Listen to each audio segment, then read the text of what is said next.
زین ایک 40 سالہ پاکستانی برطانیہ میں اپنی بیوی اور 3 بچوں کے ساتھ ایک بظاہر خوشگوار زندگی گزار رہا تھا۔ اس کی زندگی ایک طے شدہ ڈگر پر چل رہی تھی، صبح 9 سے شام 5 کی نوکری، بچوں کی اسکول کی مصروفیات اور شام کو بیوی کے ساتھ ٹیلی ویژن دیکھنا۔ مگر اس کی دنیا میں ہلچل تب مچی جب اس کی ملاقات اپنی نئی گوری کولیگ ایملی سے ہوئی۔ ایملی کی ہنسی اور اس کی آزادانہ شخصیت نے زین کے اندر ایک ایسی خواہش کو جنم دیا جسے اس نے کبھی محسوس نہیں کیا تھا۔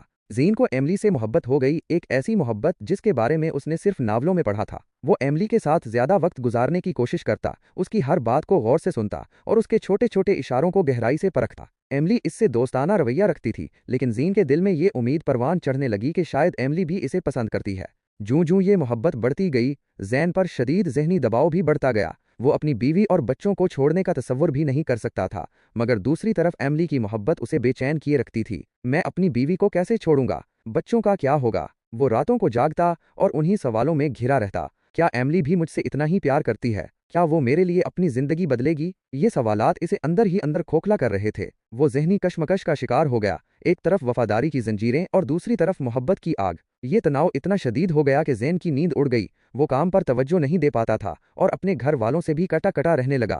ایک دن زین کے رویے میں ایک غیر معمولی تبدیلی آئی۔ اسے یقین ہو گیا کہ ایملی اسے پیغامات بھیج رہی ہے، حالانکہ اس کے فون پر ایسا کوئی پیغام نہیں تھا۔ وہ اپنے باس کو یہ کہنے لگا کہ ایملی نے اسے شادی کی پیشکش کی ہے اور اسے اب اپنی بیوی کو طلاق دینی ہوگی۔ وہ کبھی زور زور سے ہنستا اور کبھی بغیر کسی وجہ کے روتا۔ اس کی بیوی اور بچوں نے اسے اس حالت میں دیکھ کر پریشان ہونا شروع کر دیا۔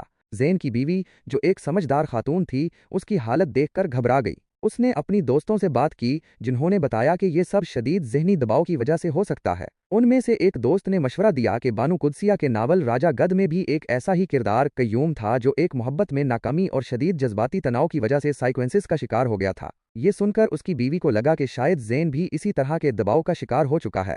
اس کی بیوی نے فوراً زین کو ڈاکٹر کے پاس لے جانے کا فیصلہ کیا۔ ڈاکٹر نے تشخیص کی کہ زین سائیکوسس کا شکار ہو چکا ہے۔ یہ ایک ایسی حالت ہے جس میں انسان حقیقت اور وہم میں تمیز نہیں کر پاتا۔ ڈاکٹر نے وضاحت کی کہ شدید ذہنی دباؤ، خاص طور پر رشتے کے مسائل یا غیر یقینی صورتحال میں، اس بیماری کو جنم دے سکتا ہے۔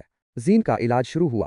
ادویات اور باقاعدہ تھراپی کے ذریعے آہستہ آہستہ اس کی حالت بہتر ہونے لگی۔ اسے یہ احساس ہونے لگا کہ جو آوازیں اسے سنائی دیتی تھیں اور جو واقعات وہم کر رہا تھا وہ حقیقت نہیں تھیں۔ یہ ایک طویل اور صبر آزما سفر تھا، لیکن اس کی بیوی اور بچوں نے اس کا مکمل ساتھ دیا۔